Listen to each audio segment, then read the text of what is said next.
Ladies and gentlemen, thank you for being here. Coach Patrick Chambers will make a brief opening statement, then we'll take your questions. Please raise your hand, and we'll take your questions in order, and then we will have Lamar Stevens answer your questions as well. Look, anytime you come in here, you're going to learn something. You're going to learn something about you as a coach. You're going to learn something about your players. Coaches have done such a great job of preparation and trying to put teams on their heels. And we were able to withstand some major runs by them, specifically in the second half. A couple years ago, we were up at halftime, and they came out and really put it to us. And that's something we talked about at halftime, like, hey, we got to come out and really compete these first 4 minutes. And I thought we did a really good job of, fighting back. Once they took the lead or once they had the momentum. I thought our guys did a nice job defending and rebounding. I mean, for Michigan State to only get 7 offensive rebounds, we really dialed in on that. And I think that end really leads to the production on the offensive end. And what can you say about Lamar Stevens? He's a warrior. He does it all for us. He defends, he rebounds, and he obviously makes big shots and big free throws. So we're going to continue to get better. I really believe we can get a lot better, and that's scary to me. So I'm excited to get on this plane, go home, and continue to work to get this team to be the best it can be by the end of the year. Gentleman in the far left. You addressed the significance of winning here. It hasn't happened since 2009, and just where this program is, and maybe now in the championship picture, second half of the Big Ten season. Again, winning on the road in the Big Ten, especially here, is very difficult, as we all know. But I just wanted to get better tonight, and that was my message to the team. Just get better. If we get better, we focus on defending and rebounding and doing the little things, the score will take care of itself. Don't get me wrong, it's great that we got to win here. It's great that we're in the position that we're in.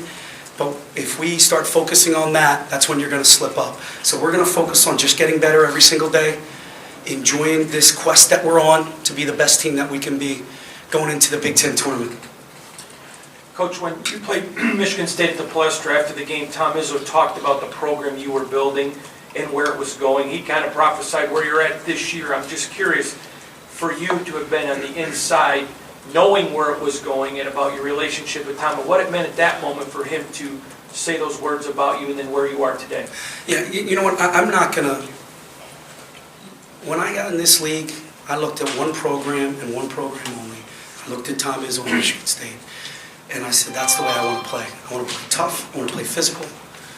And we're starting to do that. We want to score the ball. We want to defend. We want to rebound. We want to do all those things. And I'm not ashamed to admit that. And give him some credit for how we're starting to play and how we started to build. And with the players that all decided to come here, specifically Lamar and Mike, and picking up a Curtis Jones. And, recruiting's getting better. But, as a culture and program stands, we have to do this every single day.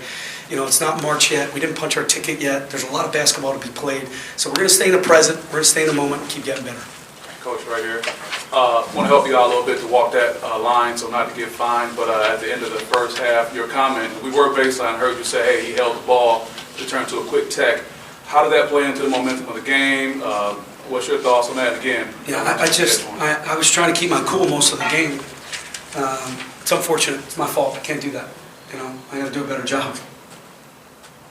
That's all I'll say there. Patrick, you mentioned those near momentum swings in the second half when Cassius hit a couple big shots, and usually those would what a big time player. Those would turn into 10-0 runs or 12-0 runs, whatever that's what they do here. Is it just your group's experience? Is it they played in these bigger games now? How do you just prevent those things from snowballing? Belief. I think belief in one another, belief in the staff, belief in those huddles. I think we do have the experience now. We've been through a lot over Lamar's tenure, Mike Watkins' tenure. And I think there was a great belief in the guys in that locker room to say, okay, we took their punch, now we got to start punching back. I thought our body language was fantastic. We didn't let the crowd or them taking a quick lead or Cassius hitting big threes really dictate how we were going to play and what we were going to do. So that's growth, that's maturity, and we need to keep that mindset. We'll bring up Lamar Stevens next. A quick couple of notes. Thank you.